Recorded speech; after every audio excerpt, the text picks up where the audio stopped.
It's Kath Molloy coming here from Hong Kong, thinking about what I do on a Monday to make a difference. Well, this Monday we're working with Australian delegates and they're here looking at how to sell their services best.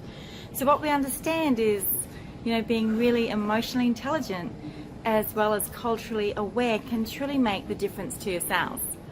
So using our heads and making sure that we get all our research done, and this is the same for business in any area we're going to or any clients we're going to meet. And the next is our heart. Do we have the heart to make that difference and to accept those challenges?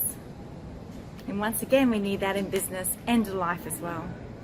And last but not least, to make up our cultural intelligence is the body.